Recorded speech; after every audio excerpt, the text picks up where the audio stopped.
சிலுவையில் ஆகஸ்ட் 15, சத்தியத்தை அறியும் போது ஜனவரி 26.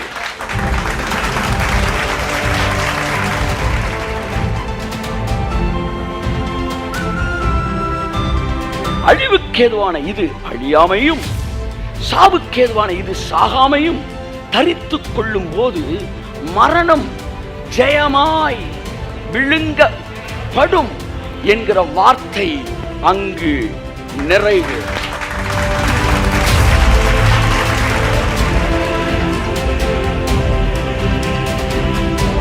நம்முடைய கர்த்தராகிய இயேசு கிறிஸ்துவினாலே நமக்கு மரணத்தின் மீதும் பாதாளத்தின் மீதும் ஜெயம் கொடுக்கிற தேவனுக்கு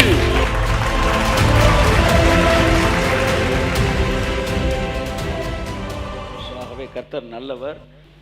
ரோமர் 2 அதை வாசிப்போம்.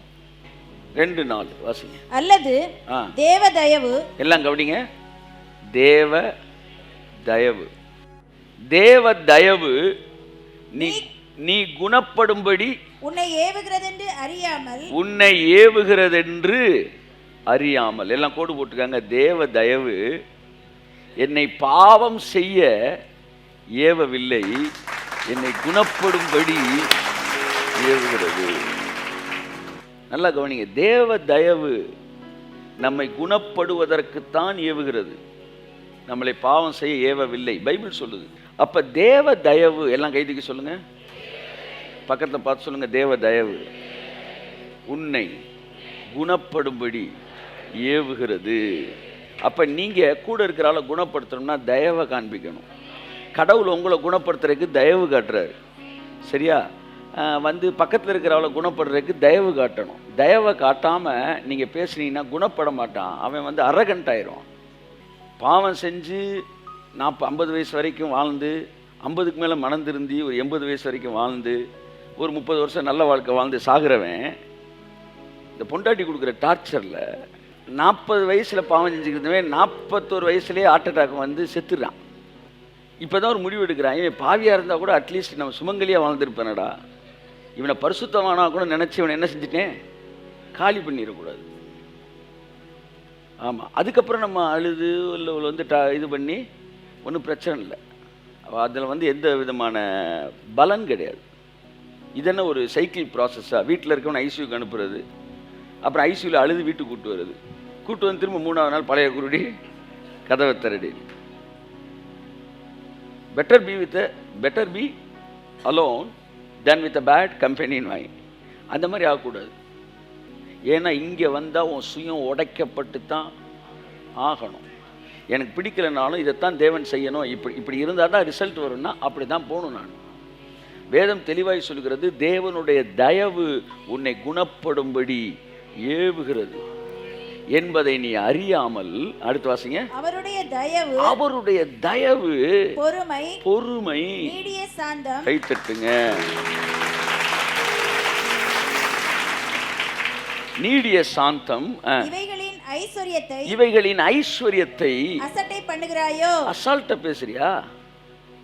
ஏண்டா அவருடைய பொறுமை, தயவு, நீடிய சாந்தம் இதெல்லாம் கேவலமா பேசுறியா? நீ பாவம் என்ன வேணாலும் செஞ்சுக்கலான்னு பேசுறாங்க சார், அப்படி நீ கேவலமா பேசுறியா?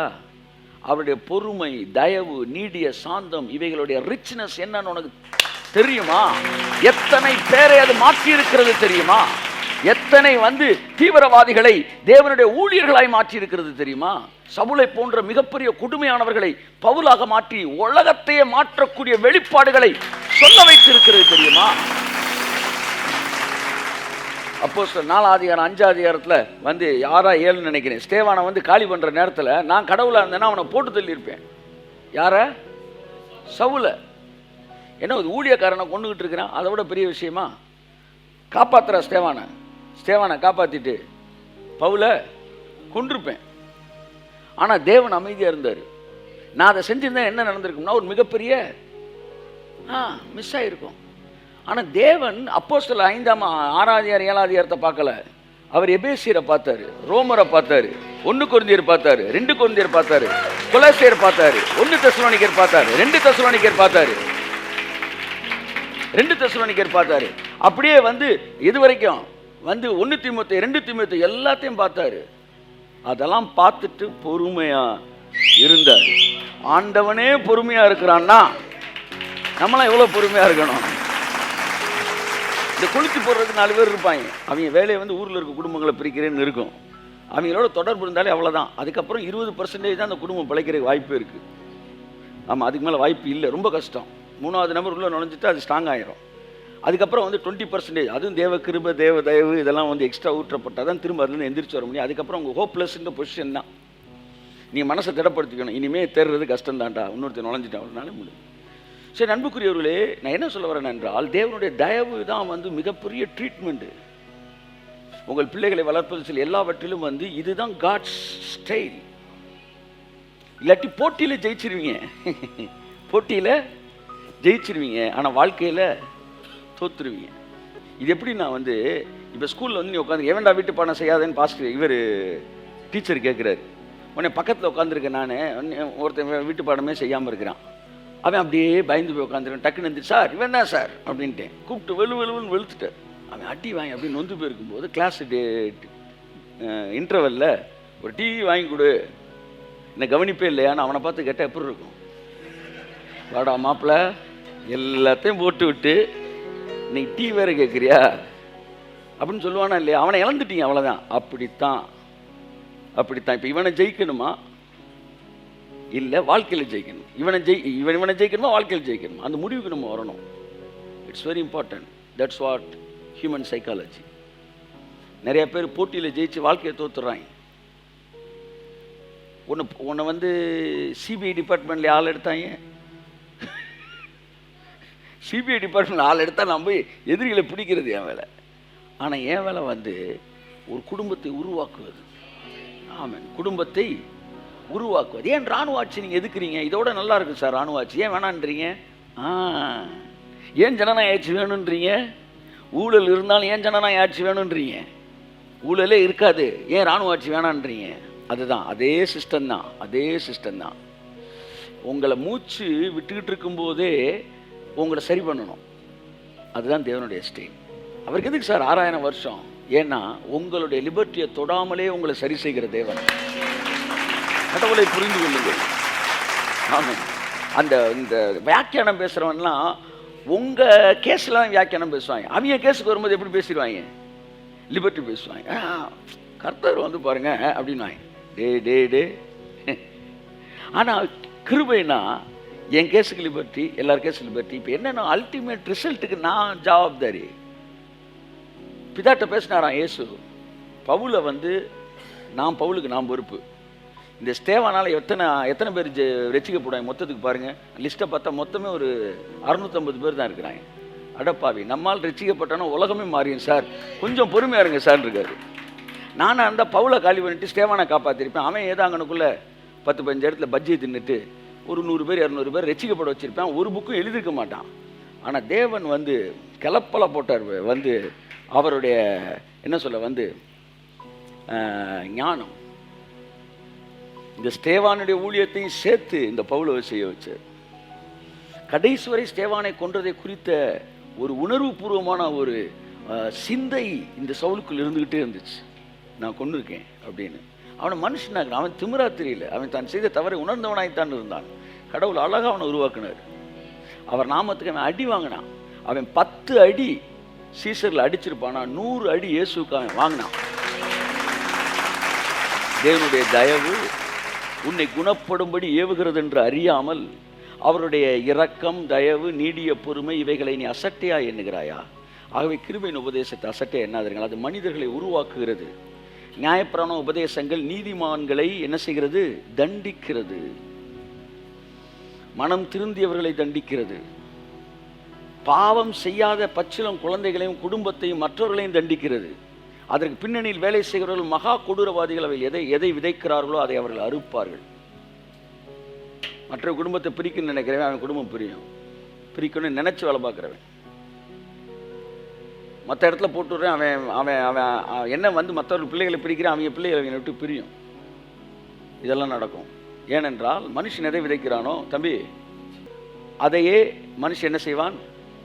ஆமாம். ஆகவே இந்த அன்புக்குரியவர்களே, நீங்கள் தேவனுடைய தயவிலே இருங்கள். எல்லாம் சொல்லுங்க, எதில் இருங்க? எல்லாம் சொல்லுங்கள், அப்படியே கையை காட்டுங்க. தயவுலே இருங்க, தம்முலே இருங்க, ஆசீர்வாதத்திலே இருங்க. அப்போ உங்களுக்குள்ள ஒரு பெரிய தைரியம் இருக்கும், உங்களுக்குள்ள ஒரு பெரிய என்ன இருக்கும்? விசுவாசம் இருக்கும், உங்களுக்குள்ள ஒரு இளைப்பாறுதல் இருக்கும். ஆமென் சொல்லுவோம். கரங்களை தட்டி கர்த்தருக்கு நன்றி சொல்லுவோம். ஆமென். அப்போ மனுஷனுக்குரியவைகளை அறிய வேண்டும் என்றால் மனுஷனுடைய ஆவி வேண்டும். அப்படியே தேவனுடைய ஆவி இல்லாவிட்டால் நீங்கள் தேவனுக்குரியவைகளை அறிய முடியாது. காட்டு மிராண்டிகள் சிவிலைசேஷனை பற்றி என்ன செய்யாது அப்படின்னா என்னன்னு தெரியாது. அப்போ தேவனுடைய சத்தியம் நம்மை சிவிலைஸ்டு பர்சனாக, அதாவது நாகரிகம் உள்ளவனாய் மாற்றுகிறது. ஆமென் சொல்லுவோம். இந்த உலகம் எப்படி நாகரிகத்துக்குள் கடந்து வருகிறதோ அப்படியே ஆவி மண்டலமும் நாகரிகத்துக்குள் கடந்து வருகிறது. கண்ணுக்கு கண், பல்லுக்கு பல் என்பதும் ஆவிக்குரிய வார்த்தை தான். எங்க இருக்கு? நீங்க வச்சிருக்கிற பைபிள்ல தான் இருக்கு. கண்ணுக்கு கண்ணு, பல்லுக்கு பல்லுன்னு. ஆனா ஒரு கண்ணத்தில் இறந்தால் மறு கண்ணத்தை காட்டுன்றதும் உங்க பைபிள்ல இருக்கு. அப்ப என்னன்னா, இங்க இருக்கிற மனுஷனை இங்க கொண்டு வந்தாரு பாரு. அதான் சிவிலைசேஷன், ஸ்பிரிச்சுவல் சிவிலைசேஷன். கண்ணுக்கு கண், பல்லுக்கு பல் என்பது அந்த காலத்து சிவிலைசேஷன். நாகரிகமாகிற மனுஷன். ஏன்னா அதுக்கு முன்னாடி ஒரு கண்ணு எடுத்தா அந்த ஊர்ல போய் 100 கண்ணு எடுத்துருவாங்க. ஒரு பொண்ணை கெடுத்தாங்க, தீனால்னு ஒருத்திய. என் அண்ணன் தம்பி அத்தனை பேர் போய் அந்த ஊர்ல போய் 100 பொண்ணை கெடுத்துட்டாங்க. காட்டு மிராண்டிகளா இருந்தாங்க. அப்புறம் தான் கர்த்தர் சொல்றார், தம்பி இனி ஒரு கண்ணுன்னா ஒரு கண்ணு தான். கண்ணுக்கு கண். என்ன சார், ரொம்ப ரொம்ப கஷ்டமானதாக இருக்குது எங்களுக்கு கீழ்ப்படியதுக்கு. ஒரு கண்ணுக்கு ஒரு கண்ணு தானா? இதை பார்த்து சொல்லுங்க, ஒரு 50 கண்ணாச்சு எடுத்துக்கிறோன்றாங்க. அப்படி காட்டு மிராண்டியாக இருந்தவனை கண்ணுக்கு கண்ணு தான், ஒரு கண்ணு கொண்டு நீ போய் ஒரு கண்ணை எடுறா, எதுக்கு 100 கண்ணு எடுக்கிற? ஆமாம் உண்மைதான் நீங்கள் சொல்கிறது அப்படின்னு சிவிலைஸ் ஆகிறான். அடுத்து அவனை அங்கே கொண்டு வராரு, ஒரு கண்ணத்தில் அரைஞ்சா இன்னொரு கண்ணத்தை காட்டுறான். ஆமாம், அந்த இடத்துக்கு கர்த்தர் என்ன செய்கிறாரு? அவனை கொண்டு வர்றாரு. ஸோ ஆவிக்குரிய வாழ்க்கை சிவிலைஸ் அப்படியே நாகரிகம் அடைந்து கொண்டே வர வேண்டும். நீங்கள் ஒரு ஆளை மன்னிக்கலைன்னா சாகிற வரைக்கும் என்னை மன்னிச்சுக்காங்க ஆண்டவரேன்னு கர்த்தர்கிட்ட கேட்குறதுக்கு உனக்கு தகுதியே இல்லை. இதை எழுதி வச்சுக்கோங்க ஆழமாக, பக்கத்தில் சப்புன்னு தொடையில் தட்டி சொல்லிடுங்க. ஒருத்தர் மன்னிப்பு கேட்டவனுக்கு ஒருத்தனுக்கு நீ மன்னிப்பு கொடுக்கலன்னா சாகிற வரைக்கும் மன்னிப்புன்ற வார்த்தையை உனக்கு பயன்படுத்துறதுக்கு கிடையாது. ஏன்னா நீ கொடுக்காத எதுவும் உனக்கு நான் கொடுக்க என்ன சொல்கிறீங்க? உங்களுக்கு அவர் கொடுத்தது காரணமே நீங்கள் எல்லாரும் கொடுக்கணும் தான். நானே உயிர்த்தெழுதலும் ஜீவனுமாக இருக்கிறேன் என்று இயேசு சொன்னார். சபையானது உயிர்த்தெழுதலையும் பேச வேண்டும், ஜீவனையும் பேச வேண்டும். ஜீவன் என்றால் உயிர்த்தெழுந்த பிறகு வாழ்கிறான்ல, அவன் எப்பேற்பட்ட வாழ்க்கையை வாழப்போகிறான் என்பது அடுத்து முக்கியமான விஷயம். ஒரு பிச்சைக்காரன் பிச்சை எடுத்து வாழ்ந்துக்கிட்டு இருந்தவன் கடைசியில் சோறு இல்லாமல் செத்துட்டான். அவனை ஜோமுன்னு எழுப்பிட்டீங்க, எழுப்பி திரும்பவும் பிச்சை எடுக்க விட்டீங்க. இப்போ உயிர்த்தெழுதல் எவ்வளோ முக்கியமோ ஜீவன் அவ்வளோ முக்கியம். உயிர்த்தெழுதலின் செய்தி எவ்வளவு முக்கியமோ, இந்த உலகத்தில் வாழும்போது எப்படி வெற்றியுள்ள வாழ்க்கை வாழ்வது, சமாதானமுள்ள வாழ்க்கை வாழ்வது, சந்தோஷமான வாழ்க்கை வாழ்வது என்பது உயிர்த்தெழுதலின் செய்திக்கு சமமான அந்தஸ்து உடையது. ஜீவனை பற்றிய செய்தி, மன்னிப்பை பற்றிய செய்தி, உறவை பற்றிய செய்தி, ஐஸ்வர்யத்தை பற்றிய செய்தி, ஆரோக்கியத்தை பற்றிய செய்தி, அது உயிர்த்தெழுதலின் செய்திக்கு சற்றும் குறையாதது. அதனால் இயேசு சொன்னார், நான் உயிர்த்தெழுதல் மாத்திரமல்ல, நானே உயிர்த்தெழுதலும் ஜீவனுமாயிருக்கிறேன். நானோ உங்களுக்கு ஜீவன் உண்டாயிருக்கவும் அந்த ஜீவன் பரிபூரணப்படவும் வந்தேன் என்று சொன்னார். ஆமென், ஆமென், ஆமென், ஆமென். கண்ணீரை துடைக்கிற எந்த செய்தியும் என் அன்புக்குரியவர்களே அது தேவனுடைய திட்டமாய் இருக்கிறது. ஸோ ஜீவனை குறித்து சபை பேசி கொண்டிருக்கிறது. இந்த கடைசி நாட்களில் உயிர்த்தெழுதலை குறித்தும் சபை பேசி கொண்டிருக்கிறது. ஆமென். அதை கோட்டை தொடுற வரைக்கும் தப்பிச்சு போகிறவனை இழுத்துக்கிட்டு இருந்த சபை கோட்டை தாண்டினவனே இப்போ விரட்டிட்டு போய் என்ன செய்து இழுத்துட்டு வரக்கூடிய இடத்திற்கு அது கொண்டு வருகிறது. சபையானது தன்னுடைய வெற்றியின் எல்கைகளை பெரிதாக்கி கொண்டே வருகிறது என்பதுதான் செய்தி. ஆமென் சொல்லுவோம். யோவான் 11ஆம் அதிகாரம் 25, 26. இயேசு அவளை நோக்கி, நானே உயிர்த்தெழுதலும் ஜீவனுமாய் இருக்கிறேன். உயிர்த்தெழுதலும் ஜீவனுமாய் இருக்கிறேன். என்னை விசுவாசிக்கிறவன் மரித்தாலும் பிழைப்பார். கை தட்டுங்கள் ஒரு தவறுக்கு. இயேசு சொன்னார், நானே. வாசிங்க. இயேசு அவளை நோக்கி, நானே உயிர்த்தெழுதலும் ஜீவனுமாய். அதோட நிப்பாட்டிங்க. நானே உயிர்த்தெழுதல். எல்லாரும் சொல்லுங்க. இயேசு என்றால் என்ன அர்த்தம் சொல்லுங்க. இயேசு என்றால் உயிர்த்தெழுதல் என்ற அர்த்தம். இயேசு வந்திருக்கிறார் என்றால் உயிர்த்தெழுதல் வந்திருக்கிறது என்ற அர்த்தம். எங்கே 2-3 பேர் கூடியிருக்கும் போது அவர்கள் மத்தியிலே என் நாமத்தில் கூடும்போது மத்தியில் நான் இருக்கிறேன் என்றால் அங்கு உயிர்த்தெழுதல் இறங்கி இருக்கிறது என்ற அர்த்தம். whether it is in your body or in your spirit or in your soul. நீங்க பாருங்க, அவர் வந்தவொன்னே உயிர்த்தெழுதல் நடக்குது. உயிரோட செத்து இருக்கிறவனுக்கு உயிர்த்தெழுதல் வருது. பாடியில் செத்து இருக்கவனு உயிர். அவர் சொல்றாரு, நான் தான் உயிர்த்தெழுதல், நான் தான் ஜீவன். இல்லை, கடைசி நாள் அல்ல, நானே முக்கியம் என்றார். புரியுதா உங்களுக்கு? கடைசி நாளில் நீங்கள் வரும்போது என் சகோதரன் எழுந்திருப்பான். அப்போ கடைசி நாளில் வரப்போகிறது யாரு? நான் தானே. அவர் தானே இப்போ வந்திருக்கிறேன்.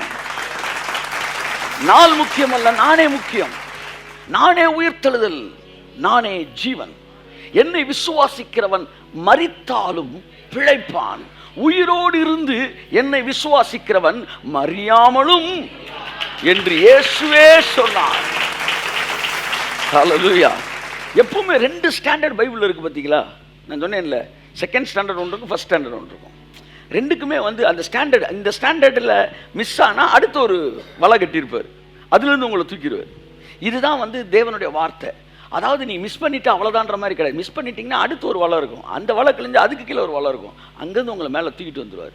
பாருங்க, என்னை விசுவாசிக்கிறவன் மறியாமல் இருப்பானா, மரித்தால் பிழைப்பானா? விசுவாசிக்கிறவன் சாகவே மாட்டானா. ஆனால் முந்தின வசனம் சொல்றாரு, விசுவாசி செத்தவன் அப்படின்றாரு. அது விசுவாசத்தான் சாக மாட்டான். நீங்க இப்படிலாம் கேள்வி எனக்கு வரல சார் அப்படின்னா அவர் சொன்னதை நீங்கள் சீரியஸாகவே எடுத்துக்கலன்னு அர்த்தம். சார், பிப்ரவரி மாதம் 31 மீட்டிங் வந்துருக்கு சார், நாங்கள் உங்களை புக் பண்ணிக்கிறோம்னு சொன்னால் ஓகே சார், நீங்கள் சரியாக கேட்கலன்னு அர்த்தம் அவர் சொன்னதை. பிப்ரவரி மாதத்தில் 31 இல்லையே சார் அப்படி கேட்டிங்கன்னா சொன்னதை சீரியஸாக கேட்டிருக்கீங்கன்னு அர்த்தம். அவர் சொல்கிறாரு, விசுவாசிக்கிறவன் மரித்தாலும் பிழைப்பான்றாரு. அதுக்கடுத்து சொல்கிறார், விசுவாசிக்கிறவன் சாகவே மாட்டான்றார். சாகவே மாட்டானா அப்புறம் எப்படி செத்தான்? அப்போ உயிரோடு இருந்து என்னை விசுவாசிக்கிறவன் அவன் மறியாமலும் இருப்பான். ஒருவேளை செத்து போனவன் விசுவாசித்தவனாக இருந்தாலும், விசுவாசித்தவனாக இருந்து அவன் செத்தே போயிருந்தாலும் அந்த விசுவாசம் அவனை சாக குழியில் இருக்க விடாது, அவனை மறுபடியும் உயிரோடு எழுப்பும். ஃபெய்த் அடிக்காம விடவே விடாது. அது கேன்சரை விட மோசமானது. சம்டைம்ஸ் கேன்சர் செல்கள் நேரடியாய் தாக்கும். சில நேரம் ட்ரீட்மெண்ட் கொடுத்தோன்னா அப்படியே ஆஃப் ஆகி அமைதியாக இருக்க மாதிரி இருக்கும், திரும்ப எடுத்து சட்டுன்னு அடிக்கும். அதுதான் அந்த கேன்சருடைய கொடுமை. கர்த்தர் சொன்னார், அதை விட கொடூரமானது விசுவாசம். சில நேரம் இம்மீடியட்டாக ரிசல்ட் அடிக்கும், சில நேரம் ஜோமனிட்டு ஒன்றுமே நடக்காத மாதிரி இருக்கும். அது கொடுமையானது, கொடூரமானது. திடீர்னு எடுத்து அடிச்சு டெட் பாடி எந்திரிச்சு வீட்டுக்கு வந்து நிற்கும். கையை தட்டு, நல்லா தட்டு, நல்லா தட்டு.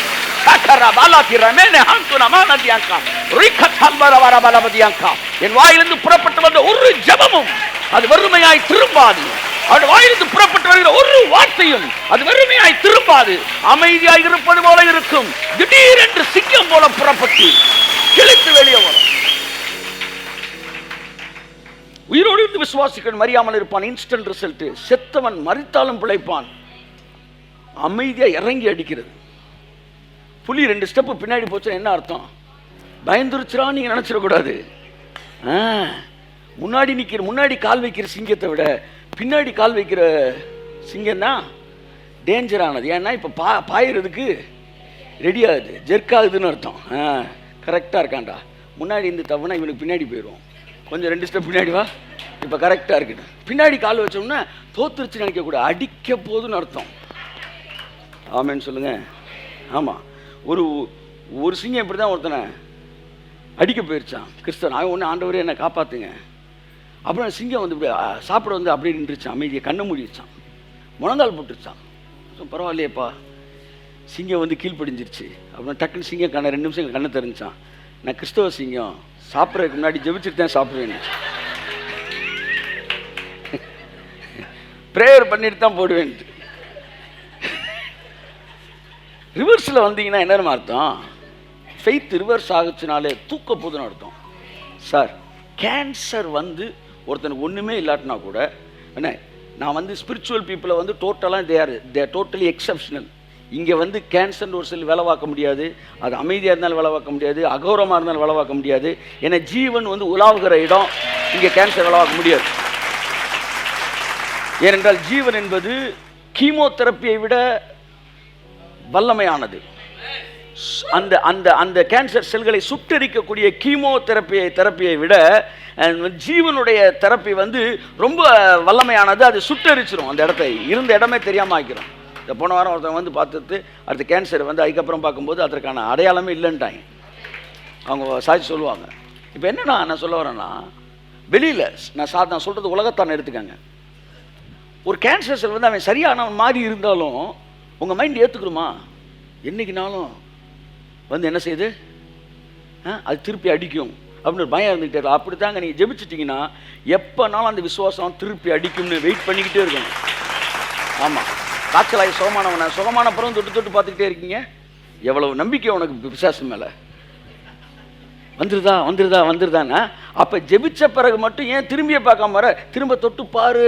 இப்போ கூட நடந்தே, நான் இன்னைக்கு கூட நடந்துக்கலாம்யா, நாளைக்கு கூட கல்லறையில் வச்ச பரவாயில்லையா, கல்லறையை தந்து கூட வந்துருவாரியா, வெயிட் பண்ணுவோம்யா, கொஞ்சம் பார்ப்போம்யா, தொட்டு பார்த்துக்கிட்டே இருயா, பார்த்துக்கிட்டே இரு. நீ ஜெபிக்கிற எந்த ஜெபத்துக்கு பதில் வராமல் போகவே போகாது. மரித்தோரை உயிரோடு எழுப்புகிற ஜெபமும் கூட அது ஒரு நாளும், ஆமாம், மரணம் என்கிற வார்த்தை வரும்போதே டைம்ன்ற ஒரு வார்த்தை அடியாகுது. ஒரு அம்மா செத்துட்டாங்க சார். போன வாரம் மட்டும் 2 டெட் பாடிக்கு ஜெபம் பண்ணிட்டு வந்தேன். ஒருத்தங்க 4 நாளைக்கு முன்னாடி செத்தவங்க, இன்னொருத்தவங்க 4 வருஷத்துக்கு முன்னாடி செத்தவங்க. சரியா? நீங்கள் வந்து என்ன இப்படி எடுத்துக்கிட்டாலும் சரி, நான் என்ன சொல்ல வரேன்னா, நான் போய் இந்த 4 வருஷத்துக்கு முன்னாடி ஜெபிக்கிற செத்தவங்களுக்கு போய் ஜெபிக்க நிற்கும்போது ஒரு வார்த்தை வருது, என் தோல் முதலானவைகள் அழுகி போன பின்பும் என் மீட்பரை நான் பார்ப்பேன். செத்த பிறகு இல்லை, அந்நிய கண்கள் சொந்த கண்கள் பான இந்த மாம்சத்தில் இருந்து என் தோலே அழுகினாலும் மறுபடியும் அது நான் பார்ப்பேன்டா அப்படின்ட்டான். அப்புறம் என்ன தோலை கேட்குற, அப்புறம் என்ன வந்து கண்ணை கேட்குறது, அழுகினாலுமே நான் திரும்ப பார்ப்பேன், எல்லாம் வந்து ரீஃபார்ம் ஆகும் அப்படின்னு சொல்கிறான்னா. இப்போ என்னென்னா, நல்லா கவனிங்க, எனக்கு ஒரு கொஸ்டின். ஒருத்தர் இறந்து 4 நாள் வச்சுருக்கிறாங்க, 4 நாள் வச்சுருக்கிறாங்க புதைக்காமலே. இதுக்கு ஜெபிக்க உங்களை கூப்பிட்டா வருவீங்களா மாட்டீங்களா? வருவீங்க.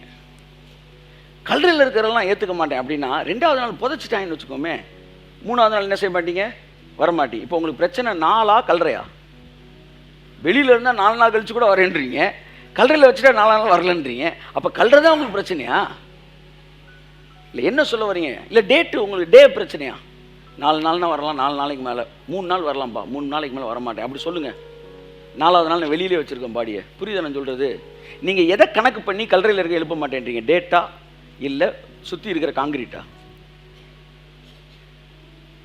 உயிர்த்தெழுதலுக்கு முன்பாக கல்லறை நீங்கள் திறக்க வேண்டியது இருந்துச்சு.